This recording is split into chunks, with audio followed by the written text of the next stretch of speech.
Story 1. How I manifested my dream job and desired salary under impossible circumstances in 2 weeks. I am currently in the final year of my degree and will graduate in June. In my field, it's nearly impossible to secure a job before September or October due to a lengthy testing and registration process after graduation. However, I didn't let these circumstances stop me. I decided that I would land a full-time job with my desired salary before my classes end in early April 2024 with graduation in June. I interviewed for a job on March 25th. While preparing, I listened to positive affirmations on YouTube, repeating statements like, "I always get the job," and "I am amazing at interviews." I went into the interview excited, and I really liked the position. By the end of the interview, I was confident that this was the job I wanted.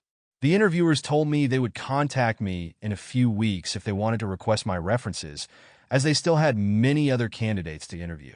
We also discussed the starting salary, which was lower than what I wanted, but they explained it was due to my limited experience in the field. On my way home, I imagined telling my parents, "I got the job at," and hearing their congratulations. A couple of hours later, I received an email from them requesting my references, even though they had said it would take weeks to reach out if I were selected. The next morning, I continued practicing sat state akin to sleep and imagined sharing the good news with my parents. I also imagined telling them the salary I had always desired, not the lower salary they had mentioned during the interview. I listened to positive affirmations on YouTube throughout the day, and whenever I thought about the job, I would affirm, "I am gainfully employed at. My salary is." I kept myself busy, so I wouldn't obsess over waiting for a response. I was part of a group chat with other students from my program. The conversations were negative, with many students complaining about the challenges of finding jobs and the testing and registration process post-graduation. To avoid being exposed to their negativity and limiting beliefs, I left the group chat. This decision had a positive impact on my manifestation. I knew that circumstances didn't matter. I firmly believed that I would secure a job before early April 2024. Even with this belief, I still experienced negative emotions from time to time. Sometimes, I felt worried while waiting for the employer to contact my references. I found myself frequently checking my email for updates. Whenever I felt anxious, I repeated to myself, "I am gainfully employed at company name. My salary is X amount," and moved forward with my day. I didn't let these feelings linger. I also practiced mindfulness techniques whenever I felt worried. On April 8th, 2 weeks after the interview, I decided not to check my emails on purpose and instead focused on thinking positively about getting the job. I told myself I'd only check my email if I absolutely had to. That morning, I checked my phone for something else and saw a notification from the employer. When I opened it, I discovered they had offered me the job and they had increased the salary to the amount I had been affirming for. I hope that sharing my story helps others realize that circumstances don't matter. You can be, do, and have whatever you want. In my case, it should have been impossible to land a job before the fall, but I refused to let these circumstances hold me back. I decided what I wanted and believed I already had it. Even when I felt anxiety, I reaffirmed my beliefs and persisted in assuming the job was mine. The only thing that can stop you from manifesting is your own lack of discipline and persistence in your inner conversations, feeling the wish fulfilled, and practicing the law of assumption. Don't let negative thoughts or feelings stand in the way of your manifestations. Believe it's already yours and persist. Story 2. How I manifested an impossible outcome. Yesterday, my airport access was suspended for 15 days because I unintentionally entered a restricted area through customs. I won't go into the details, but I was deeply worried since I need airport access to continue my studies. My academy told me to go back home because I couldn't enter the airport. On my way home in the taxi, I broke down and cried, and when I got home, I cried even more. Later, I decided to calm myself and visualize my instructor telling me that the suspension was only for 1 day. For a brief moment, I doubted whether it could happen that quickly, but even with that doubt, I didn't worry about how it might happen. I just focused on the outcome I wanted. This morning, I received an unexpected call asking me to attend a meeting at 1 p.m. with the person who issued the suspension. In the meeting, I explained what had happened. To my relief, He forgave the infraction and completely removed the suspension. They might still create an incident report though it wasn't mentioned, but my access card will no longer be retained, and I can now return to my studies without any obstacles. This experience reminded me of something I've often read. Don't focus on the how, just on the outcome you want. Blindly trusting that it will happen makes all the difference. Note, after crying for about 40 minutes, I initially visualized my instructor telling me I could return after 15 days. Then I began to worry about small things like needing to send a Christmas gift through someone else since I wouldn't be able to access the airport. That's when I decided to change my visualization and imagine my instructor saying the suspension was reduced to just 1 day. When I received the call early in the morning, I thought the meeting was simply to explain my situation, and I hoped for the best outcome. I wanted to add this note because the text might give the impression that I have incredible mental focus, but I'm just a normal human being who experienced a lot of emotions during this process. Story 3. Manifested an almost impossible job position without applying. This is a type of government job, but I'd rather not disclose exactly what it is for privacy reasons. I'm currently self-employed, working from home, but it no longer satisfies me. Over time, I grew increasingly desperate to find something outside my home. I applied to many jobs. One worked out but was terrible, and another matched my criteria, but I didn't get hired. So, I found myself stuck at home again. Eventually, I set an intention to find something that would truly satisfy me, and then I let it go. I didn't dwell on it, I just moved forward. Some time later, I participated in a trip. And during that trip, I met a man who turned out to be the head of a government organization in another city. At the end of the trip, we had a brief conversation, and it turned out I had the qualifications needed to apply for a position in that specific organization. However, I knew that simply applying wouldn't guarantee a good job or position. It's a highly competitive niche where many roles are reserved for friends or family. During our conversation, he asked me where I lived. When I mentioned my city, he casually said that the head of the same organization in my city was a friend of his. Then, he offered to make a call on my behalf if I was interested. I was shocked and said, sure, though I wouldn't have even thought to ask him out of respect. He told me to contact him on Monday. But guess what? He called me first. He told me that his friend, the boss of my city, would be waiting for me to reach out after Easter. And then, wait for it, the very next day, the boss himself called me directly. We arranged an appointment for the following week. When I arrived at the office, something incredible happened. The boss was waiting right near the entrance, even though his office was on the top floor. It was almost as if he was there just for me, perfectly timed. After a smooth interview, they started doing everything possible to get me into the position. And when I say everything, I mean they are now trying to organize an exam for me that would improve my chances of being hired, even though I don't yet have full qualifications. They are even invoking special laws to secure my spot, which requires approval from the headquarters in the capital city. Like, how is this even possible? To put this into perspective, people interested in this exact position would practically jump off a bridge to be in my place. Yet, here I am, getting the opportunity handed to me without even asking. For context, I had previously inquired about job openings in this office and was told there were none. As I mentioned, the best positions are typically reserved for friends or family. This is literally unbelievable. The office I'm being offered a role in has only about 50 positions. When one becomes available, 90% of potential candidates would do anything to get it. It's one of the easiest and most rewarding positions in this structure. And now, some very high-ranking individuals are pulling every possible string to put me in that role. It feels like I've won the lottery, but instead of buying the ticket myself, someone else sent it in my name, and now the boss of the lottery is calling me to ensure I get my prize. They're working out every detail in my favor to hand me one of the rarest opportunities imaginable. The bridge of incidents is my absolute favorite. I'm telling you, it's magical. Story 4. Manifested travel to Iceland against impossible circumstances. I've been unintentionally applying the law of attraction throughout my life, but it wasn't until early 2018 that I started deliberately practicing it. I listened to Abraham Hicks daily, mainly for mood elevation, and to remind myself that I am responsible for my own happiness. However, the Abraham Hicks approach to the law of attraction can feel convoluted at times, which is where Neville Goddard's teachings simplified things for me. Below is a success story I experienced recently, along with advice for your own manifestations. Last month, I was in Greenland with plans to travel to Iceland next. On the day I was supposed to leave, my flight was canceled, stranding me and about 80 others.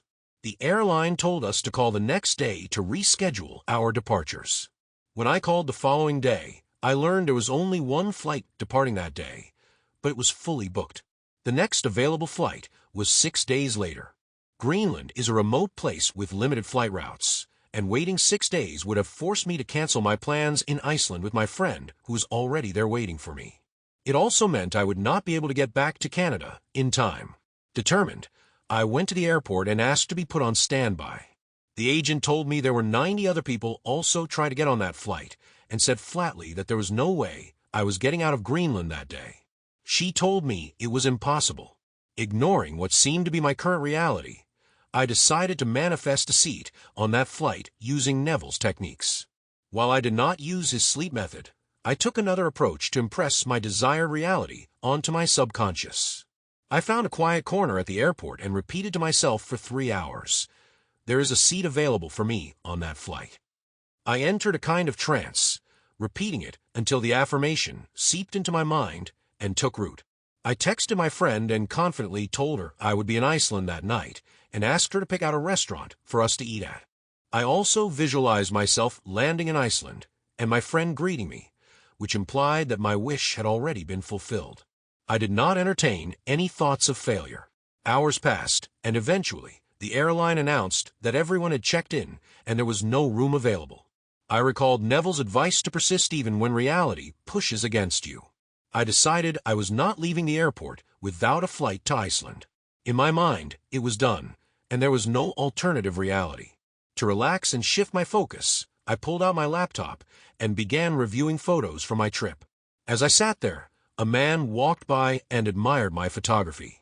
We struck up a conversation and I mentioned my situation, how I was stranded and trying to get to Iceland where my friend was waiting. We talked for about 15 minutes before he left. To my surprise, I learned that he was one of the co-pilots for the flight leaving that day. 10 minutes before the flight was scheduled to depart, a woman ran up to me. She told me the pilot had made room for a crew member in the cockpit, freeing up a seat for me on the plane. Against all odds, I secured a spot, beating out the 90 other people trying to get on that flight. I landed in Iceland that night exactly as I had visualized. Reflections and advice. This stuff works. I am not an expert, but the reason so many people struggle with manifesting is that they focus too much on what is not happening. Many people talk about their failed attempts to manifest, but by doing so, they are fixating on lack. Stop talking about what is not working. Back in Neville's time, there was no internet for people to dwell on stories of lack, no social media to stalk specific people, and no distractions pulling people out of their imaginations. If you want to succeed with the law of attraction, stop discussing your failures, stop looking for evidence, and stop doubting. Focus exclusively on your desired reality. At the airport, I buried myself in a corner and kept my razor-sharp focus on my desired state. I ignored everything else. I reminded myself that I am the creator of my reality, that my imagination is God, and that I can manifest anything I want. That is when the desperation subsided. Letting go does not mean giving up. It means releasing attachment to the outcome and having unwavering conviction that it is already done. While Neville often emphasizes his nightly method of falling asleep in the state of the wish fulfilled, the core of his teachings is impressing your subconscious with your desired state. Visualization during a meditative state is incredibly effective, but it is not the only method. Affirmations can work too, though they may require more persistence to overcome conflicting beliefs. In my case, I did not allow doubt or reality to dictate what was possible. I persisted, and the universe aligned to bring my desire into fruition. Remember, you have the power to be, do, or have anything you want. Trust in that power. Story 5. Manifesting the Impossible. How I won $185,000. I wanted to share something truly amazing that happened to me recently using Neville Goddard's manifestation techniques. For anyone who might be new to this or even skeptical, I hope my story inspires you to see just how powerful these principles can be when applied correctly. Yes, I manifested $185,000. And the best part, I won it through the lottery. But this wasn't just a random stroke of luck. It was the result of deliberate practice, unwavering belief, and most importantly, knowing. I've been practicing Neville Goddard's teachings for some time now. One of his core concepts is that there are no limitations except those you impose on yourself. In simple terms, the only thing standing between you and your desires is your belief system. If you think something is too big or impossible to achieve, that belief becomes your reality. But if you embrace the idea that anything is possible, the world truly becomes your playground. The technique that worked wonders for me was the state akin to sleep method, or SATS. For about a week, every night before falling asleep, I vividly imagined myself holding the winning ticket and feeling the thrill of seeing those winning numbers. I let the scene play out in my mind as if it were happening in the moment, immersing myself in the emotions of excitement and joy. Neville often says it's not enough to believe, you must know. Here's the difference. When you believe, there's often a trace of doubt lingering in the back of your mind. But when you know something, it's absolute. It's done. Think of it this way. You don't believe you can walk. You know you can walk. That's the level of certainty you need when manifesting your desires. I reached a point where I knew the $185,000 was mine. I didn't worry about how or when it would happen. I simply acted as if it had already happened, feeling the emotions of having the money, imagining how I would use it, and living in a state of abundance. And then it happened. The money manifested in my life exactly as I knew it would. I didn't limit myself by doubting or questioning the process. I embraced the reality that this money was already mine, and it came to me effortlessly. For anyone reading this, I want you to know that you have the power to manifest anything you desire. But remember, it's not just about believing, it's about knowing. Believe that your desires are possible, but then go a step further and know that they are already yours. There are no limitations except the ones you place on yourself. If you can remove those limitations and truly step into a state of knowing, the world will respond in ways you've never imagined. I literally buried myself in the feeling of already having one. I ignored everything else. I reminded myself that I am the creator of my reality, that my imagination is God, and that I can manifest anything I want. That is when the desperation subsided. Letting go does not mean giving up. It means releasing attachment to the outcome and having unwavering conviction that it is already done. While Neville often emphasizes his nightly method of falling asleep in the state of the wish fulfilled, the core of his teachings is impressing your subconscious with your desired state. Visualization during a meditative state is incredibly effective, but it is not the only method. Affirmations can work too, though they may require more persistence to overcome conflicting beliefs. In my case, I did not allow doubt or reality to dictate what was possible. I persisted, and the universe aligned to bring my desire into fruition. Remember, you have the power to be, do, or have anything you want. Trust in that power. Stay blessed. I love all of you, and I hope my story inspires you to keep manifesting. It is always love from me. Go make your dreams a reality. Story 6. Overcoming the Impossible, SP Success Story. I can't believe I almost forgot to share this incredible story. It popped into my mind yesterday, and I knew I had to write it down. It's the story of my cousin and her now husband, a testament to how time, distance, and circumstances mean absolutely nothing when love and persistence are involved. I hope it inspires you as much as it inspired me. It all began back in 1998. My cousin and her family were living in Europe when they had to move to Australia due to her father's job. She was 14 years old at the time. Among her circle was a boy, just a year older than her, who had been harboring a deep crush on her for years. He was only 15 then, but his feelings were genuine and unwavering. As young as they were, I'm not even sure if my cousin liked him back then. She might have seen him as just another boy in the neighborhood, unaware of the depth of his feelings for her. When she moved to Australia, everything changed for him. He was heartbroken, devastated, and fell into sadness. He missed her terribly, and as he later admitted, there were days when he would cry because of how much he missed her presence. Despite all this, he never stopped loving her. He held on to his feelings and, in his own way, held on to hope. For the first 5 years after she moved, there was no sign that things would ever work out for him. My cousin visited Europe briefly in 2003 for a couple of months, but nothing significant happened between them. It wasn't until 2007, when she returned for another visit, that their story began to take shape. By this time, they were adults. She was 23 and he was 24. During this visit, something shifted. They started spending time together, and a spark was ignited. By the end of her trip, they were dating and had even gotten engaged. In 2008, she returned to Europe once more and they got married.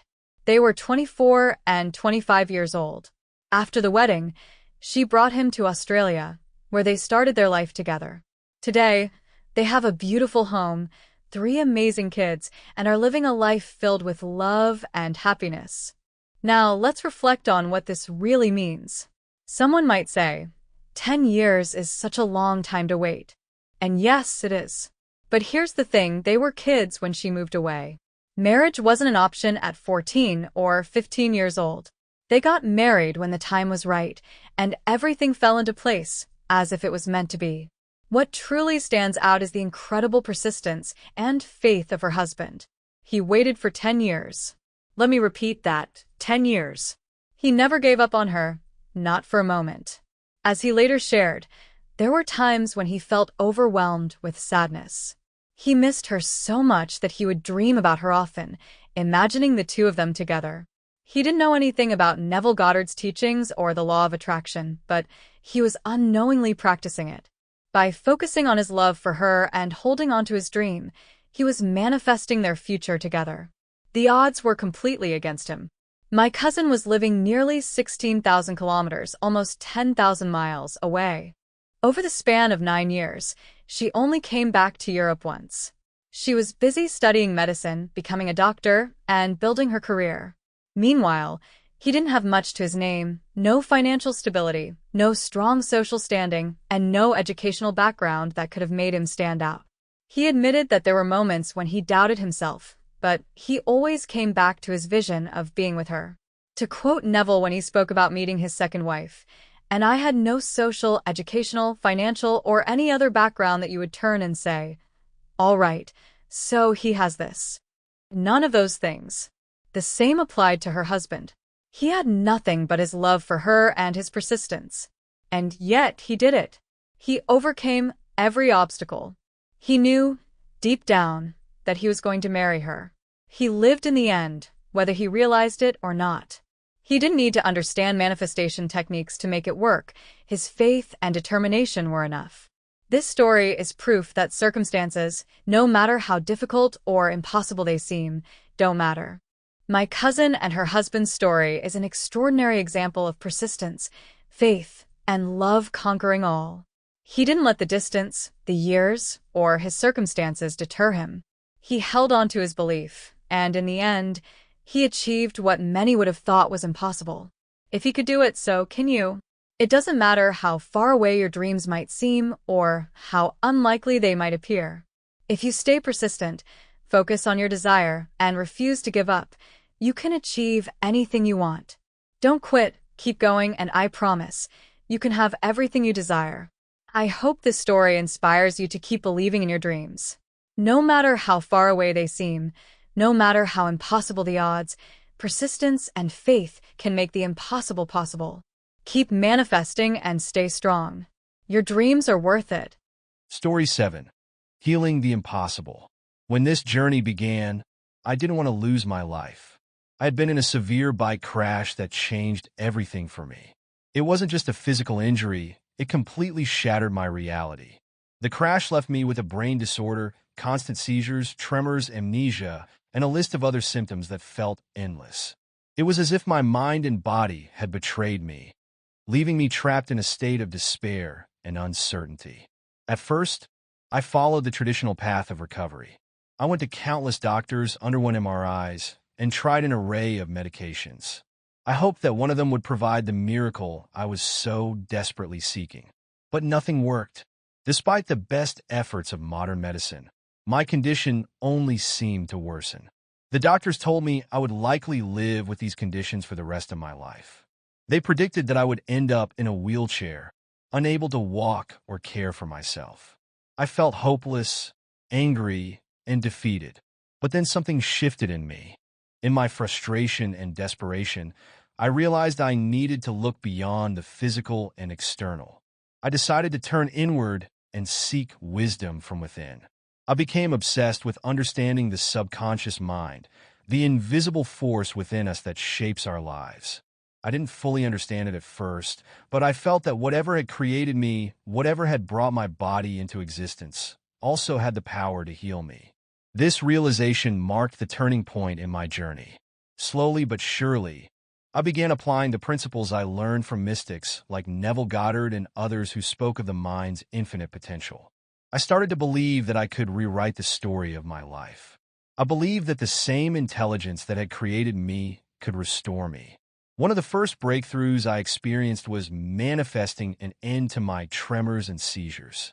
These were conditions I had been told I would have for life. Yet through the power of intention and belief, they began to fade. The same medical professionals who had once given me a grim prognosis were stunned by my progress. I was not only able to walk again, but I began to regain control over my mind and body in ways I had once thought impossible. I didn't stop there. I battled mental illness that had developed as a result of the trauma, and I manifested a path to recovery. Even the rare brain disorder I had developed after the crash, a condition that seemed insurmountable, began to disappear. Little by little, using the power of my mind and the laws of the universe, I overcame challenges that had once seemed like a life sentence. Today, most of the conditions that once plagued me are gone. I am manifesting every single day, living proof that the mind's power is limitless when aligned with the right principles. Every moment in life is an act of creation. Every thought, every feeling, every intention contributes to the reality we experience. This understanding became my foundation, my key to healing and transformation. When Neville says, "Feeling is the secret," I now understand exactly what he means. It's not just about thinking positively or hoping for change. It's about deeply embodying the feeling of what you want to create as though it already exists. It's about aligning with the reality you wish to manifest so completely that it becomes your truth. This, I believe, is the essence of creation. I am endlessly grateful to the infinite intelligence within us all.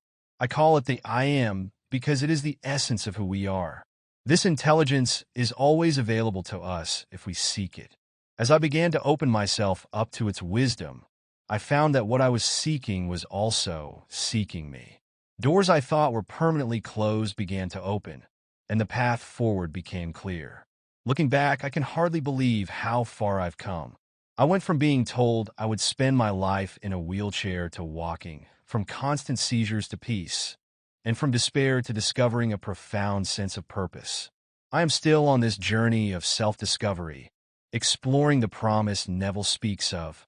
It's a deeply personal and transformative experience, a trip unlike any other. For anyone reading this, I want you to know that the power to create is within you. Whatever challenges you may be facing, no matter how impossible they may seem, there is a way forward. Seek the answers within yourself. Trust the infinite intelligence that created you, and align with the feelings of the life you desire. Open that door now, because what you are seeking is already seeking you. This is my story, and it is still unfolding. I hope it inspires you to take control of your own journey. We are all creators, capable of shaping our reality in ways we cannot yet imagine. Keep seeking, keep believing, and keep creating. Story 8. manifested our batch to pass the training despite it seeming impossible. Yes, we all passed the training about an hour ago. It feels surreal to say this, but we are now officially endorsed on the production floor and will start working tomorrow. This achievement means so much more than words can express because the journey to get here was far from easy. I want to share every detail of what we went through, the obstacles we faced, and how belief and persistence made the impossible possible. Let's rewind a bit to last week. We had our first major challenge, the quality exam. Out of 15 agents in our batch, only 8 of us managed to pass. The remaining 7 agents had to retake the exam, and there was a lot of tension in the air. Thankfully, when they retook it, every single one of them passed. That was a huge relief and gave us a brief moment of celebration before we had to face the next, even bigger challenge. On Monday, we were told we'd have to take the final exam, the infamous productivity and quality exam. This was the ultimate test, and it was known for being incredibly difficult. To make matters worse, many of us still didn't fully understand the lessons from the 2 weeks of training. It felt like those 2 weeks weren't nearly enough to prepare us for what lay ahead. To pass, we needed at least 85% on our individual scores, and for the batch to collectively achieve an overall score of 85%. The pressure was immense. After the exam, when the results came in, it was devastating. My individual score was just 25%. The highest score in our group was 32%, and the lowest was 12%. As a batch, our overall score was an abysmal 15%. It was painfully clear we had all failed. The scores weren't just low, they were shockingly bad. My friends were heartbroken, and some were already talking about applying to other companies. People were asking, "What's the next step? Where should we try next?" But I didn't react. I refused to accept failure as the final outcome. Deep down, I knew we would pass, no matter what the current reality looked like. That belief wasn't just a hopeful thought. It was unshakable confidence. I kept telling everyone, "We all passed. I know it." At first, they thought I was just trying to cheer them up, but for me, it was more than that. I was dominating my reality, stepping into what Neville Goddard calls the God state. Even though everything around me screamed failure, I simply thought, yeah, whatever. I chose to embody the state of someone who had already passed, and I acted as if it were done. The next day, the client gave us one last chance. We were allowed to retake the exam. Everyone was nervous, and honestly, I felt a twinge of doubt too. But I kept my focus. I told myself, this is already done. We've already passed. After the retake, the results were no better. My score improved slightly to 37%, but the highest score in the batch was only 38%, and the overall score remained at a dismal 15%. At that moment, it seemed hopeless. My friends started losing faith entirely. Some cried, others expressed frustration, and many resigned themselves to the idea that we'd all failed. But I didn't waver. I reminded myself that I am the god of my own reality. I reminded myself that circumstances don't matter. It didn't matter what the scores were, what the trainers thought, or what the 3D reality was showing us. I knew that we would pass. I didn't just hope or believe, I knew. I stayed in that state, fully convinced that the outcome I desired was already a done deal. Our trainer was at a loss and didn't know what to do. Out of desperation, they contacted the client and asked for guidance. The client told us to wait until the next day for a final decision, blaming bandwidth issues for the delay. That night, I didn't let my mind spiral into negativity. Instead, I stayed in the state of knowing. I refused to let doubt creep in. To me, it was already done. The next day, the news came in. We all passed the exam. It didn't make any logical sense. Our scores were far too low to meet the requirements. Yet here we were, endorsed and ready to move forward. Our trainer was in tears of joy. He kept saying he didn't think it was even possible. And honestly, neither did anyone else. But I knew I had ignored the circumstances, lived in my desired state, and trusted the process completely. Looking back, I realized just how powerful this experience was. The key wasn't in any specific technique. It was in my mindset. I didn't do SATs, scripting, or any other manifestation method. What I did was simple but profound. I had inner conversations where I affirmed that we had already passed. I stepped into the version of myself who had already succeeded. I didn't react to the outside world, no matter how discouraging it seemed. I embodied the God state, knowing that I could create anything instantly.